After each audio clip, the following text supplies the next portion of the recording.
Gold, trusted gold buyers. మీరు తాకట్టు పెట్టిన బంగారాన్ని విడిపించి ఈ రోజు ఉన్న మార్కెట్ ధరకు కొనబడను.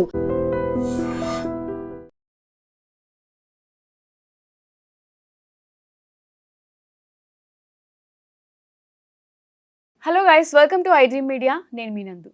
రీసెంట్గా డాన్సర్ అసోసియేషన్కి సంబంధించి ఒక మీటింగ్ అయితే జరిగింది. దాంట్లో జానీ మాస్టర్ అలానే శేఖర్ మాస్టర్ ఇద్దరు కొట్టుకున్నారు, గొడవ పడ్డారు అంటూ రకరకాల వీడియోస్ అయితే వైరల్ అయ్యాయి. కట్ చేస్తే నిన్న శ్రేష్ఠి వర్మ ఒక ప్రెస్ మీట్లో చెప్పిన మాటలు కూడా ఇప్పుడు వైరల్ అవుతున్నాయి. 5 years నుంచి కూడా నేను ఇలాంటి టార్చర్ ప్రెషర్ తీసుకున్నాను కాబట్టి ఇప్పుడు బయటకు వచ్చి మాట్లాడగలుగుతున్నాను, అంతా కావాలని చేస్తున్నారు అని. అసలు డాన్స్ యూనియన్లో జరుగుతున్న ఈ గొడవలకి, ఆర్టిస్టుల పేమెంట్ల గురించి జరుగుతున్న ఇష్యూలకి అసలు ఈ ట్రయాంగిల్ స్టోరీ ఎటు తిరుగుతుంది అనేది మనకైతే ఒక కన్ఫ్యూజనే క్రియేట్ చేసింది. దీని గురించి మనతో పాటు డిస్కస్ చేయడానికి శేఖర్ భాష ఉన్నారు. ఆయనతో మాట్లాడి పూర్తి డీటెయిల్స్ తెలుసుకుందాం. హాయ్ శేఖర్ గారు. శేఖర్ గారు, ఇప్పటి వరకు మనము వీళ్ళ ప్రీవియస్ ఇష్యూస్ చూసాం, అన్నీ చూసాం. బట్ వీళ్ళు పెట్టిన ప్రెస్ మీట్లో ఇప్పుడు జరుగుతున్న సినారియో ఏంటి? కోఆర్డినేటర్స్ డబ్బులు తీసేసుకుంటున్నారు, డాన్సర్స్కి ప్రాపర్ అమౌంట్ ఇవ్వట్లేదు, దాని గురించి మేము ఫైట్ చేస్తున్నామని మాట్లాడుతున్నారు. ఈ గొడవ ఎటు నుంచో ఎటో వెళ్తుంది. అసలు టోటల్గా ఈ ఓవరాల్ ఇష్యూలో ఏం జరిగింది? ఈ ఇష్యూకి సంబంధించి పర్టికులర్గా చెప్పాలంటే అక్కడ కొంతమంది ఎవరో మీరు చెప్పినట్టుగా డబ్బులు తినేస్తున్నారు, కరప్షన్ జరుగుతుంది. సో ఈ కరప్షన్ ప్రెసిడెంట్ గారైన సుమలత గారి దృష్టికి వచ్చింది. ఆవిడ వెంటనే వాళ్ళని సస్పెండ్ చేసింది.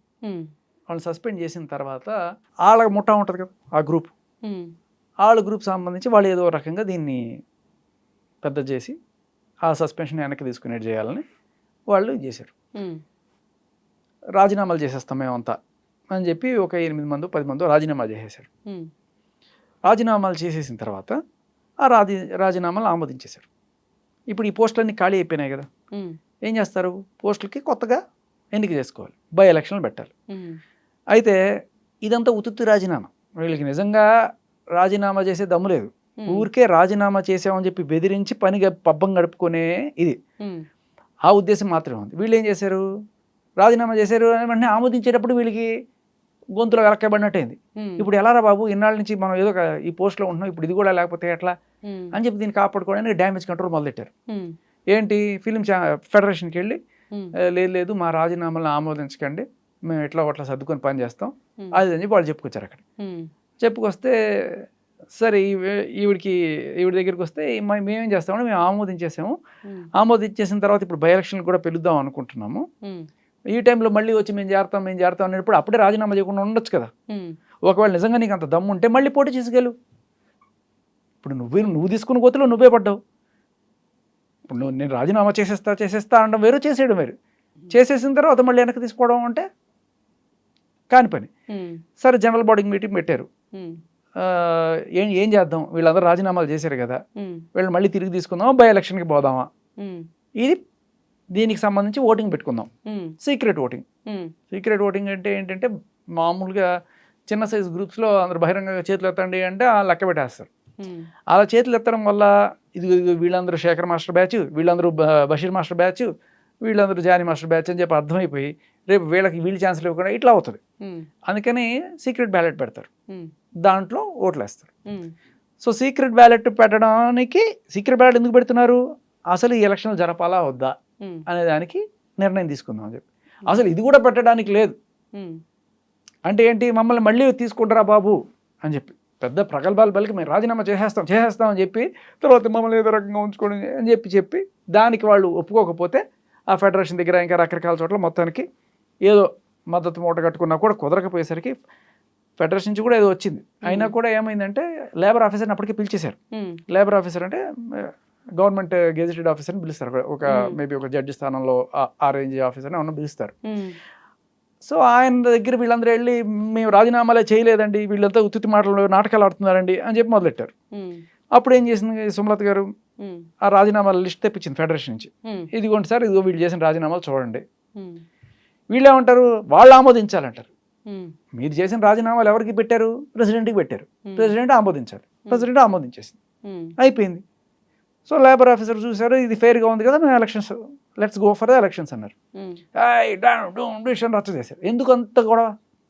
నిజంగా నీకు అక్కడున్న డాన్సర్స్ అసోసియేషన్ మద్దతు ఉంటే, నువ్వు నిజంగా మంచి చేసేవాడివి అయితే మళ్ళీ ఎలక్షన్స్ పెట్టుకున్నా కూడా నువ్వే గెలుస్తావు కదా. ఇప్పుడు ఇంకొకటి, అలా గెలవడం ద్వారా సుమలత గారు తప్పు అని ఇంకోటి పాయింట్ ప్రూవ్ చేసిన వాడు అవుతావు కదా. చాలాసార్లు ఏమైంది మనకి కేసీఆర్ గారు ఇట్లాగే కరీంనగర్ నియోజకవర్గానికి రాజీనామా చేశారు ఏదో డిసిషన్కి. రాజీనామా చేసి మళ్ళీ బై ఎలక్షన్కి వెళ్ళారు, మళ్ళీ కుదరకపోతే మళ్ళీ రాజీనామా చేశారు. 3 సార్లు చేస్తే 3 సార్లు ఆయనే గెలిచారు. దీని అర్థం ఏంటి? ఇండైరెక్ట్గా మీ డిసిషన్ తప్పు, నేను కరెక్ట్గానే ఉన్నానని ప్రజలు నమ్ముతున్నారని ఆయన చూపించాడు. సిమిలర్లీ ఇప్పుడు మీరు రాజీనామాలు చేసేసారు, డైరెక్ట్గా ఫేస్ చేయండి ఎలక్షన్స్. లేదు, ఆ దమ్ము లేదు. ఎందుకంటే మళ్ళీ నీకు ఎవడు ఓటేయడని వాళ్ళకి తెలుసు. ఆ భయంతో ఏదో రకంగా డొంక తిరుగుడుగా ఉందాం అని చెప్పి చేసే ప్రయత్నంలో ఈ ఎలక్షన్ని అడ్డుకునే ప్రయత్నం చేశారు.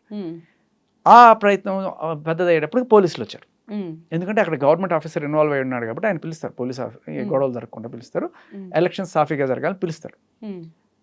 సరే, ఆ పోలీసు వాళ్ళతో కూడా శేఖర్ మాస్టర్ వెళ్ళి గొడవ పెట్టుకున్నారు.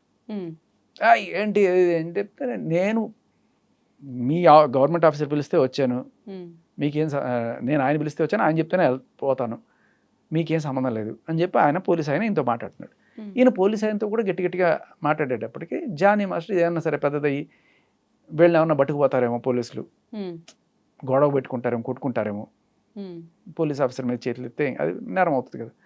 సో అందుకని జానీ మాస్టర్ మధ్యలో దూరి ఆపండి అని ఎంత చెప్పినా వెనక్కి పోయేసరికి కొంచెం గట్టిగా అదిలిచ్చాడు. ఆపండి అని చెప్పి అది పెద్ద గొడవగా మీడియాలో చిత్రీకరించారు. అది సిలవల పలవగా రాసేటప్పటికి మెగాస్టార్ దగ్గరికి వెళ్ళిపోయింది. సో ఆయన శేఖర్ మాస్టర్ ఆల్రెడీ ఆయన కోసం పనిచేస్తున్నాడు. ఇప్పుడు జానీ మాస్టర్కి శేఖర్ మాస్టర్కి ఆల్రెడీ ప్రీవియస్ నుంచి ఫ్రెండ్షిప్ ఉంది కదా, అది కూర్చొని మాట్లాడుకుంటే అయిపోయేదాన్ని. మరి అంతమంది మధ్యలోకి తీసుకొచ్చి దాన్ని గొడవగా క్రియేట్ చేసుకున్నది వాళ్ళే కదా. కూర్చొని మాట్లాడుకోవడం అంటే ఇప్పుడు ఏంటంటే అమ్మా, కరప్షన్ జరుగుతుంది. కరప్షన్ చేసిన వాడు నేను చేశానని ఒప్పుకుంటాడా? ఒప్పుకోడు. వాడిని సస్పెండ్ చేసేసారు.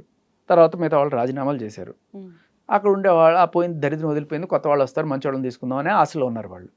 కానీ ఇప్పుడు వీళ్ళు ఏదో రకంగా మళ్ళీ అదే చూరు పట్టుకొని వేలాడడానికి డొంక తిరిగి ప్రయత్నిస్తున్నారు.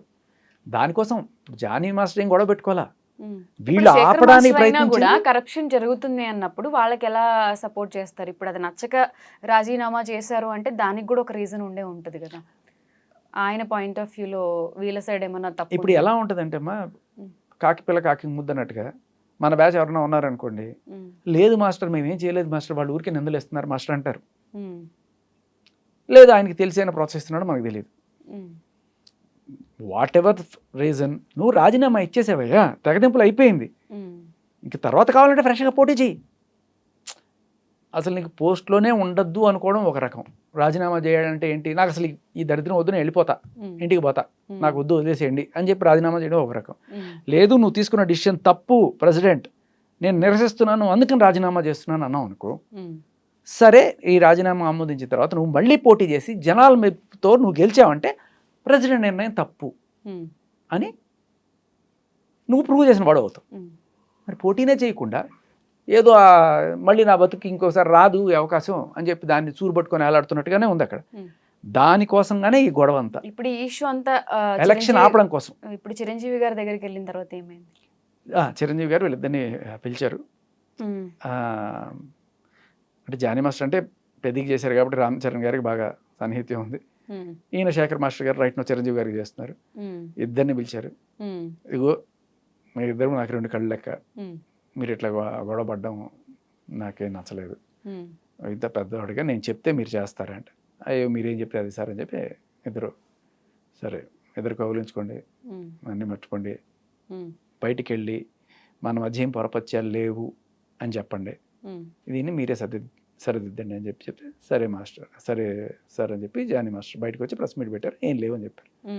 అంత సర్దుకుంది, మీరు అనవసరంగా ఇది ఏదో ఇంటర్నల్ ఫ్యామిలీ మ్యాటర్ లాగా అనుకోండి, మీరు మరీ పెద్దది చేసుకోవాల్సిన పని లేదని చెప్పారు. ఓకే. కానీ అటుపక్క నుంచి మాత్రం వీళ్ళు రకరకాల ప్రెస్ మీట్లు పెట్టి ఇదిగో జానీ మాస్టర్ అప్పట్లో అలా చేశాడు, ఇప్పుడు ఇలా చేశాడు అని చెప్పి అన్ని తీసుకొచ్చి ఇంకా దాన్ని పెద్ద చేసే ప్రయత్నం చేస్తారు. ఈ గొడవలో శ్రేష్ఠి వర్మ వచ్చి మళ్ళీ బయటకు వచ్చి మాట్లాడడం ఇదంతా ఎందుకు జరిగింది? దీనికి సంబంధించిన కథ అసలు మీకు అసలు ఈ గొడవ కూడా కథ మీకు ఇక్కడ నుంచే మొదలవుతుంది. అసలు ఈ కథ అంతా ఎక్కడ మొదలైందంటే నంద్యాల ఉప ఎన్నికలు. ఇది డాన్సర్స్ కాదు, మెయిన్ ఆంధ్రాలో నంద్యాల ఎన్నికలు జరుగుతున్న టైంలో అక్కడ వైసీపీ అభ్యర్థికి మన అల్లు అర్జున్ గారు సపోర్ట్ చేశారు. ఎప్పుడైతే అది చేశారో అందరూ షాక్ అయిపోయారు. అదేంటి మెగా క్యాంప్ అందరూ కూడా జనసేనకి సపోర్ట్ చేయాలి కదా, అట్లా సపోర్ట్ చేస్తారు. ఏదో చిన్న చిన్న గొడవలు ఉండొచ్చు, బట్ ఇది బాహాటంగా వైసీపీకి సపోర్ట్ చేస్తాననేది ఎవరు డైజెస్ట్ చేసుకోలేకపోయారు. ఆ విషయంలో జానీ మాస్టర్ కొంచెం అగ్రెసివ్ అయ్యారు. పుష్పకు చేయాల్సిన ఆయన నేను ఇంక చేయను, నువ్వు జనసేనకి ఎగ్నెస్ట్గా నువ్వు నిర్ణయం తీసుకుంటే నేను, ఆయన జనసేన వీరాభిమాని, వీర కార్యకర్త, సోల్జర్లా ముందు ఉంటాడు ఆయన పెద్దానికి. అటువంటి ఆయన ఇది తట్టుకోలేక నిరసించాడు, నేను చెయ్యను అని చెప్పేశాడు. సరే ఆ టైంలో ఆయన మార్కు స్టెప్పులకి బాగా ఇష్టం చూపించే మేబీ టీం కావచ్చు, అల్లు అర్జున్ గారు కావచ్చు, మరి మొత్తానికి అదే మార్క్ కావాలనుకున్నారేమో. అందుకని అటువంటి స్కూల్ నుంచి మనకు కావాలని ఆయన శిష్యురాలైన సృష్టి వర్మని తీసుకున్నారు. ఆవిడ తీసుకున్న తర్వాత అక్కడ సెట్స్లో డ్యాన్స్ ప్రాక్టీస్లో ఆయన జరుగుతున్న టైంలో యాజ్ ఇట్ ఈస్గా జానీ మాస్టర్ స్టెప్లన్నీ లేపి అక్కడ పెట్టేస్తాం. మేబీ వాళ్ళు కూడా అదే చెప్పారేమో, నీకు పెద్ద ఎక్స్పీరియన్స్ ఏం లేదు, నువ్వు డైరెక్ట్గా ఆయన స్టెప్లే మాకు కావాలి, అలాగే కావాలి, ఆయన లేని లోటు కోసమే నేను తీసుకున్నాను, యాజ్ ఇట్ ఈస్ అవే కావాలి అంటే ఆయన ఆర్చరీలో దాచిపెట్టుకున్న స్టెప్పులు వీళ్ళతో ప్రాక్టీస్ చేస్తుంటారు కదా, ఈ స్టెప్ చూద్దాం అని చెప్పి అవన్నీ అక్కడ పెట్టేస్తున్నప్పుడు అక్కడ అంటే ఎవరికి తెలియదు ప్రపంచంలో నేను చేసేదే అనుకుంటే తప్పు కదా. అక్కడ మిగతా డాన్సర్లు వాళ్ళు వీళ్ళు చూసి మాస్టర్ ఇట్లా మీ స్టెప్స్ యాజ్ ఇట్ ఈజ్ లేపేసి ఇక్కడ చేస్తున్నారంటే ఆయన కోపం వచ్చేసింది. వెళ్ళి సెట్స్లో పెద్ద గొడవ పెట్టుకున్నారు. నీకు సొంత టాలెంట్ ఉంటే నీ సొంత స్టెప్స్ క్రియేట్ చేసి అవి పెట్టుకో, అంతేగాని నా స్టెప్స్ కాపీ కూడా చేసుకుని దట్స్ నాట్ ఫెయిర్ అని చెప్పి ఆయన గట్టిగా పెద్ద గొడవ అయినప్పటికీ సరే. ఆ గొడవ అయిన తర్వాత ఆ టీంలో మరి మాట్లాడుకున్న విషయం ఏంటంటే, మరి దారుణం వీడు జానీ మాస్టర్, అమ్మ పెట్టదు అడుగు తినవద్దు, వీడు ఎట్టాగు చేయట్లేదు, కొరియోగ్రాఫర్ చేయనన్నాడు, చేసేవాళ్ళు కూడా చేయకుండా చెడగొడతాడు ఏంటి, వచ్చి సెట్స్కి వీడు ఇంకోసారి కనబడకూడదు, మన సెట్స్ గొడవకి రాకూడదు, ఏం చేస్తారో చేయండి, గట్టిగా పోయి కంప్లైంట్ ఇవ్వండి, పోలీస్ కంప్లైంట్ ఇవ్వండి, ఇంకోసారి రాకుండా చేయండి అంటే పోలీస్ స్టేషన్కి ఒక అసిస్టెంట్ డైరెక్టర్ని తీసుకుని పోయింది. ఎవరు, ఇక్కడ సృష్టి వర్మనే కదా ఆయన తిట్టింది, ఆయన స్టెప్పులు కాపీ కొడుతుంది ఇక్కడ చేస్తుందని, ఆయన తీసుకుని పోలీస్ స్టేషన్కి పోయింది. ఇది సార్ మ్యాటర్, ఇట్లా గొడవ చేస్తున్నాడు ఆయన వచ్చి అంటే, ఏముందమ్మా దీంట్లో, ఇప్పుడు గొడవ చేసాడని కేసు పెడతారు, ఆయన పిలుస్తాము, 41 నోటీస్ ఇచ్చి పంపిస్తాం, అది కాదు కదా.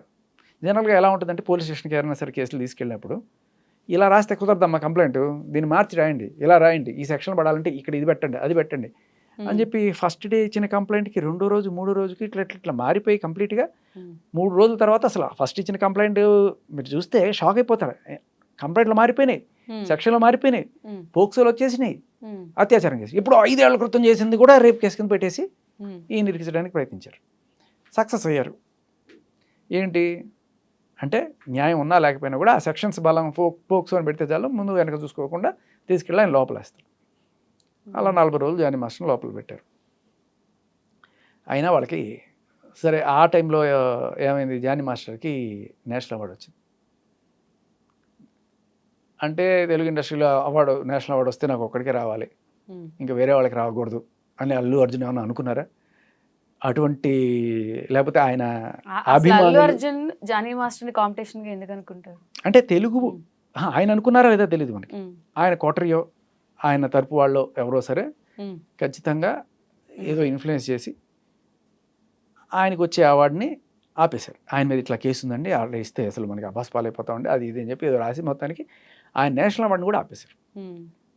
జైలుకి పంపించారు, నేషనల్ అవార్డు ఆపేశారు. ఇంకా తర్వాత సరే ఇంత చేస్తున్న తర్వాత కోర్టుకి వెళ్ళింది కేసు. వెళ్ళిన తర్వాత జడ్జి గారు చూశారు, చూసి సాక్ష్యాలన్నీ బయటకు వచ్చినాయి. ఈలోపు వీళ్ళిద్దరిది ఏమీ కంప్లైంట్లో రాసినట్టుగా అత్యాచారాలు ఇట్లాంటివి ఏం కనిపించట్లేదు, ఇది కన్సెన్షువల్ అఫైర్గానే కనబడుతుంది, ఇద్దరు కలిసి ఇష్టపూర్వకంగానే ఉన్నట్టు తెలుస్తుంది, ఇద్దరు చేసిన పనికి ఒకరిని శిక్షించడం తప్పు అని చెప్పి ఇది చేశారు. మీరు గమనిస్తే ఇప్పుడు 4 ఏళ్ళ నుంచి నేను ఇలాగే పడుతున్నానండి, నన్ను ఇలాగే బెదిరిస్తున్నాడండి అని చెప్పిన ఆవిడ అప్పుడు కోర్టులో చూపించిన సాక్ష్యాలు ఏంటి తెలుసమ్మా? జానీ మాస్టర్ నేను ప్రేమించుకున్నాను, అక్కకి తెలిసిపోయింది. ఇప్పుడు అక్క పిలిచి 4 చెవాట్లు పెట్టిందో లేకపోతే ఏమైంది మరి, అంతే కదా. ఇప్పుడు 5 ఏళ్ళ నుంచి బాధపడింది ఎవరు? నిజాన్ని చెప్పాలంటే వాళ్ళ వైఫ్. పర్ఫెక్ట్. ఎవరైనా సరే మొగుడు పెళ్ళా ఉన్నప్పుడు వేరే ఒకటి వచ్చి కొంపగోల్చేసి నేను నన్ను చేశాడని అంటే నువ్వు నీ వల్ల బాధపడింది ఆవిడనా ఆ మాట? సరే కానీ అయిపోయింది. ఆవిడ ఆ సాక్ష్యాలన్నీ బయట పెట్టేటప్పటికి జడ్జి గారు కన్విన్స్ అయ్యారు, ఇమీడియట్గా బెయిల్ గ్రాంట్ చేసేసారు, వచ్చేసింది. దాంట్లో చాలా క్లియర్ కట్గా ఉంటుంది.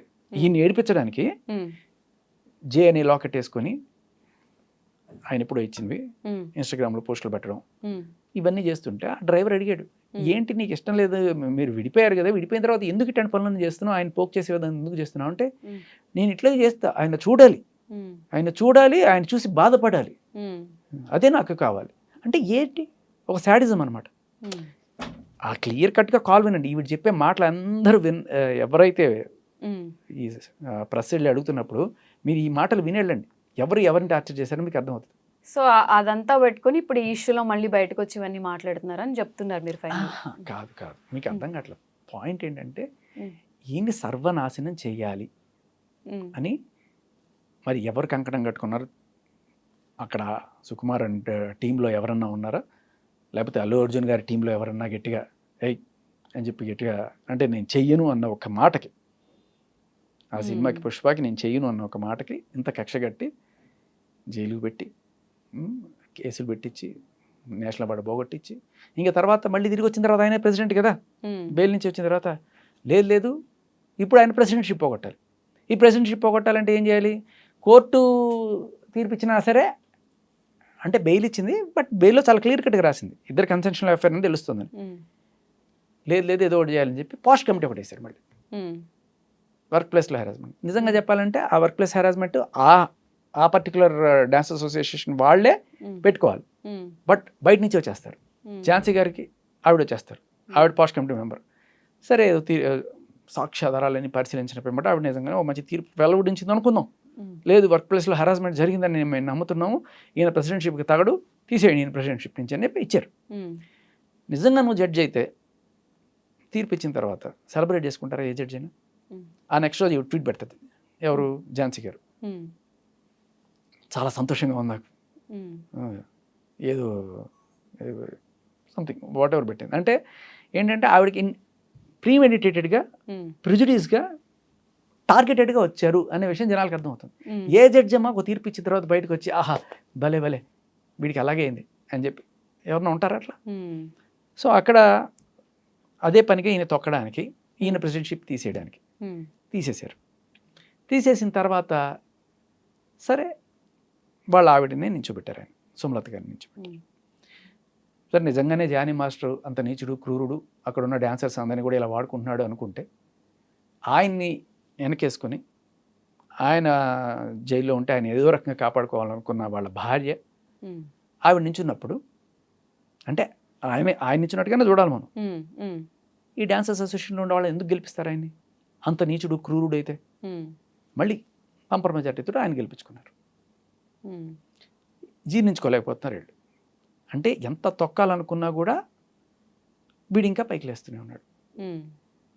ఆయన కాకపోతే వాళ్ళు ఆవిడ గెలిచింది. ఇప్పుడు ఎవరో ఉన్నారు ఇంతకుముందు ఓడిపోయిన ఆయన, అంతకుముందు జానీ మాస్టర్తో ఓడిపోయారు, తర్వాత ఈవిడ చేతిలో ఓడిపోయారు, ఓడిపోతూనే ఉంటాడు. ఆ ఉక్రోషం ఏం చేస్తారు ఓడిపోయిన వాళ్ళు? ఎక్కడ అవకాశం దొరికితే అక్కడ దాన్ని పెద్ద చేసి పాపం గడుపుకుందామని చూస్తారు. ఏదో రకంగా మళ్ళీ ఇప్పుడు అంటే ఆయన అవార్డు పోగొట్టారు, ఆయన జైల్లో పెట్టారు, ఆయన ప్రెసిడెంట్షిప్ పీకారు, ఇప్పుడు ఈవిడిని కూడా ప్రెసిడెంట్షిప్ నుంచి తీసేయాలి. ఎంతకు దిగజారుతారు వీళ్ళు? సరిపోలేదా? అండ్ ప్రతిసారి అంటే ఈయనకి పెద్ద ఆఫర్ వచ్చినప్పుడు కూడా ఏడుస్తూ ట్వీట్లు పెడుతుంది ఈవిడ పెట్టడం కాదు, ఈవిడతోటి ఫెమినిస్టులు ఎవరైతే ఉంటారో ఆ చిన్మయ్య గారు కూడా పెట్టేస్తారు. అప్పుడు ఏమీ తెలియదు, ఏం జరిగిందో తెలియదు, అవి చూసారో లేదో కూడా తెలియదు. జస్ట్ బికాస్ పోక్సో కేసు ఉంది కాబట్టి జడ్జి గారు ఇచ్చిన తీర్పు మీరు చదివారమ్మా? కనీసం ఏమి చదువు పెట్టేస్తే రెహమాన్ గారు పిలిచి ఏంటండి ఇది మీ మీద ఇట్లా ఉందని ఆవిడ పెడుతుంది అంటే, ఆయన సినిమాల్లో కొన్ని పాటలు పాడింది కదా, రెహమాన్ గారి సినిమాల్లో ఈవిడ సోకుపళ్ళు అనుకుంటూ పాడింది కదా ఒక పాట, అద్భుతమైన పాట చిన్మయ్య గారు. ఆ రిలేషన్షిప్ తోటి రెహమాన్ గారు చూసి అయ్యో అవునా అని చెప్పి పిలిచి ఈయన అడిగితే ఈయన సమాధానం చెప్పుకుని బాధపడ్డాడు. అంటే ఎంత చేస్తే వీళ్ళకి, అంటే చంపేసి ఉరి తీసేస్తే తృప్తిగా ఉంటుంది వీళ్ళకి. ఈయన అయిపోయింది, వీళ్ళ ఫ్యామిలీ వాళ్ళ ఆవిడని కూడా టార్గెట్ చేసి ఇప్పుడు ఆవిడ మీద అంటే ఈవిడ కరప్షన్ జరుగుతుందని చెప్పి ఎవరైనా తీసేసినా కూడా, ఇప్పుడు అదేదో సినిమా వచ్చింది రక్షకుడు అని చెప్పి మీరు చూసుంటారు, నాగార్జున గారు. ఆయన్ని అదే పనిగా ఒక కంపెనీలోకి పంపిస్తే కంపెనీలో 10 మంది ఉంటారు, వాళ్ళ పని ఏంటంటే కంపెనీని నాశనం చేయడం. ఈయన అడ్డుకోకుండా చాలా రోజులు పేషెంట్గా ఉంటాడు. ఎప్పుడైతే తిరగబడతాడో వీడు డీల్ క్యాన్సిల్ అనమాట. అది సో ఉంటారు, అన్ని చోట్ల ఉంటారు. ఓడిపోయిన వాళ్ళకి అక్కసు ఉంటుంది కదా. ఇదంతా కూడా ఇప్పుడు పర్సనల్ గ్రడ్జుల వల్ల ఇంత చేస్తున్నారని చెప్తున్నారు మీ వర్షన్. జానీ మాస్టర్ని తొక్కాలి ఫస్ట్ నుంచి. మీరు ఇన్ని చూసారు కదా, అన్ని రకాలుగా తొక్కుంటూ వచ్చారు కదా. ఇప్పుడు ఈవిడే ఆ ప్రెసిడెంట్ సీట్లో కూర్చోవడం వీళ్ళకి తట్టుకోలేకపోతున్నారు. కుర్చీ కింద ముళ్ళు పెట్టినట్టుంది, ముళ్ళ కుర్చీలో కూర్చున్నట్టుంది వాళ్ళందరికీ కూడా. ఏదో రకం చేసి ఆమె తీసేస్తే మళ్ళీ ఎలక్షన్ పెడతారు. మళ్ళీ ఇలా ఉన్న గెలుస్తారంటే గెలిచే సత్తా కూడా లేదే. సత్తా కూడా లేకుండా ఏం చేస్తారు? వీళ్ళు రిగ్గింగ్ చేసి గెలిచారు, లేకపోతే వీళ్ళు డబ్బులు ఇచ్చి గెలిచారు. ఏమో ఓడిపోయిన వాడు ఇదే మాట్లాడుకుంటాడు కదా. ఇదేదో పెద్ద ఎలక్షన్లు, దీనికి లక్షల ఫండింగ్లు చేసేసి వీళ్ళు గెలిచేశారు అన్నట్టుగా చెప్పుకుంటే, అంటే ఎందుకురా ఓడిపోయావు నువ్వు అంటే, లే నేను చాలా మంచోడమ్మా, కానీ వీళ్ళే డబ్బులు పంచారు. ఏంటి దాని అర్థం? డబ్బులు తీసుకొని వీళ్ళందరూ ఓట్లు వేస్తారు అంటే వీళ్ళు తీసుకున్న వాళ్ళందరూ చెడ్డవాళ్ళు అనమాట. డాన్సర్స్ అసోసియేషన్లో ఉన్న వాళ్ళందరూ చెడ్డవాళ్ళని ఈయన ఉద్దేశం. ఈయన ఏమంటాడు, ఓడిపోయిన ఆయన డాన్స్ అసోసియేషన్ వాళ్ళందరికీ మెంబర్స్ అందరికీ కూడా డబ్బులు ఇచ్చి ఓట్లు వేయించుకున్నారు అంటే, మీ డాన్సర్స్ అసోసియేషన్ వాళ్ళందరి మీద నిందేశారు మీరు. వీళ్ళందరూ కూడా డబ్బుకి అమ్ముడుకు పోయాడు అని చెప్పి నిందేశారు. డాన్సర్స్ అసోసియేషన్లో ప్రతి డాన్సర్ని, ప్రతి మెంబర్ మీద నిందేశాడు ఆయన, డబ్బులకు అమ్ముడు పోయారని. అలా వాళ్ళని అగౌరవపరిస్తే నువ్వెట్టా గెలుస్తావు? సో ఇప్పుడు ఫైనల్గా ఈ ప్రాబ్లం సెటిల్ డౌన్ అయిందా? చిరంజీవి గారు పిలిచి అదే చెప్పారు. ఇందులో శేఖర్ మాస్టర్ ఇన్వాల్వ్మెంట్ ఏంటి అంటే, ఇది జరగకూడదు, ఎలక్షన్ జరగకూడదు అనే కోణంలో ఆయన వచ్చాడు. లేదు జరపాలి అని చెప్పి ఆ పోలీసులు ఆ లేబర్ ఆఫీసర్ గట్టి కూర్చున్నారు. వాళ్ళతో గొడవ పెడుతుంటే జానీ మాస్టర్ ఆపారు. అది గొడవ. దీనికి సంబంధించి అక్కడ చిరంజీవి గారి దగ్గర పంచాయతీ జరిగింది. ఏమీ లేదు, ఆయన ఒక మాట చెప్పారు, ఇద్దరు కలిసిపోయారు. బయటికి వెళ్ళి ఏ గొడవ లేదు చెప్పండి అని చెప్పారు. జానీ మాస్టర్ చెప్పారు, ఈ శేఖర్ మాస్టర్ చెప్పలేదు. చెప్పకపోగా ఆయన టీం వాళ్ళు ఇంకా బయటకు వచ్చి ఇదే బురద జల్లే కార్యక్రమం చేస్తూనే ఉన్నారు. ఇందాక వస్తుంటే వేరే ఛానల్లో ఏదో ఇంటర్వ్యూ చూశారు. ఈ ఓడిపోయిన లాస్ట్ ప్రెసిడెంట్ ఎవరైతే ఉన్నారో ఇవే చెప్పుకుంటున్నాడు, వాళ్ళంతా డబ్బులు ఇచ్చి కలుస్తారు, వాళ్ళు ఇట్లాగే డబ్బులు అందరి దగ్గర కొట్టేస్తారు. యాక్చువల్గా అలా చేస్తున్నాడనే ఒకళ్ళని తీసేశారు. ఏంటికి డాన్సర్స్కి 4 కాల్ షీట్లు అయితే 3 లని రాసి ఆ 4 కాల్ షీట్ డబ్బులు ఈడేసుకుంటున్నాడు. అది తెలిసిన వాళ్ళు సస్పెండ్ చేసింది ఇప్పుడు సుమలత గారు. వాడు వీళ్ళందరూ పోగేసుకొచ్చి రచ్చ చేస్తున్నాడు. సో ఇప్పుడు దీనికి ఫుల్ స్టాప్ పెట్టాల్సింది శేఖర్ మాస్టర్ టీం అంటున్నారు కాబట్టి ఆయన ఆపాలి.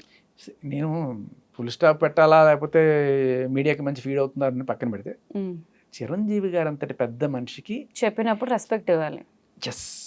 ఇక్కడ మనకి ఏమర్థం అవుతుందంటే, Shekhar master and team Chiranjeevi గారికి ఇచ్చే రెస్పెక్ట్ ఇంతేనా? ఆయన ప్రస్తుత సినిమాకి కొరియోగ్రాఫ్ చేస్తున్న ఆయన చెప్తే కూడా వినరా? మేబీ ఇప్పుడు 2 టీంలు అనుకుందాం. జానీ మాస్టర్ టీం ఉన్నారు, శేఖర్ మాస్టర్ టీం ఉన్నారు. జానీ మాస్టర్ టీం వాళ్ళు జానీ మాస్టర్ పిలిచి చెప్పేశారు. శేఖర్ మాస్టర్ టీం వాళ్ళు బయటికి వెళ్ళి రకరకాల ఇంటర్వ్యూలు ఇస్తున్నారు. ఇదిగో 2010లో జానీ మాస్టర్ అప్పుడు అలా చేశాడు, అదిగో వచ్చిన కంప్లైంట్లన్నీ కూడా జడ్జిమెంట్ లాగా చూపిస్తారు.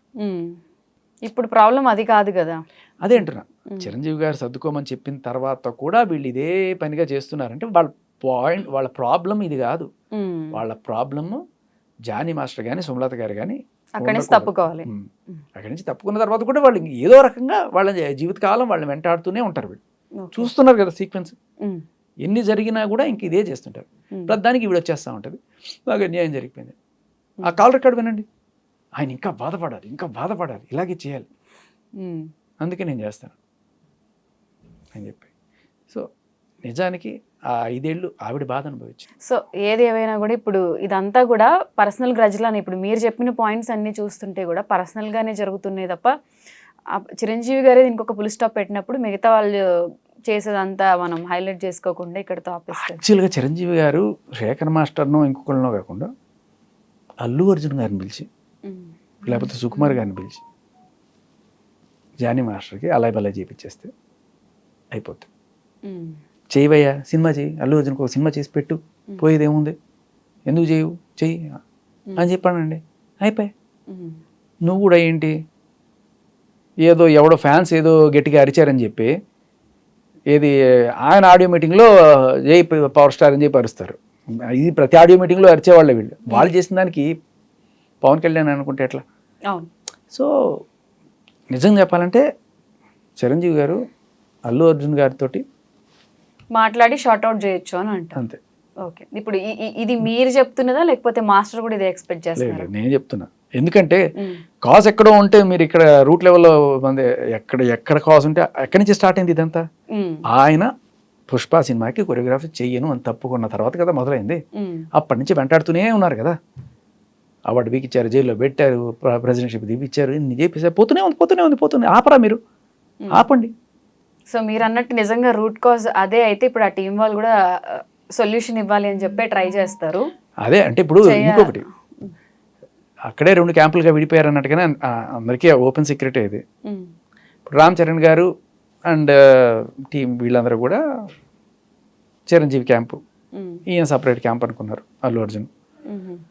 ఇప్పుడు పెద్ద సినిమా ఈయనకి రావడానికి కారణం ఏంటంటే బట్ పెద్ద సినిమా సుకుమార్ గారిదే ఇండైరెక్ట్గా కదా అంటే అది కాదు కదా. ఆయన వేరు, బుచ్చిబాబు గారా ఐ థింక్. సో దానికి దీనికి సంబంధం లేదు. సో ఓవరాల్గా ఏదైనా దీనికి ఫుల్ స్టాప్ ఇంకా పడలేదు, రూట్స్ నుంచి పడాలని మీరు అంటారు. అంతే, అక్కడ సార్ట్అవుట్ అయితే ఇవన్నీ అయిపోతాయి. ఓకే, అంత టార్గెట్ చేయాల్సిన, ఒక్క సినిమా చేయను అన్న ఒక్క మాటకి ఇంత చేయాల్సిన అవసరం లేదు. Okay, so me side of points అన్ని మీరు చెప్పారు. మరి ఇది ఇంకా ఎక్కడికైనా ఆపుతారా లేకపోతే ఇంకా ఎక్కువ అంటే ఎట్లా ఉంటుందంటే కొన్నిసార్లు ఈగోలు ఫోటో తీయించుకోవడానికి నిరాకరిస్తే చీఫ్ మినిస్టర్నే మార్చేసినంత ఈగోలు ఉంటే ఇలాగే ఉంటుంది. ఓకే శేఖర్ గారు, ఫైనల్ గా ఓవరాల్ గా మీ సైడ్ వర్షన్ అంతా క్లియర్ గా చెప్పారు. మరి ఈ వివాదం ఇక్కడ తాగుతుందా ఇంకా పెరుగుతుందా అయితే ఫర్దర్ గా చూద్దాం. Okay, thank you.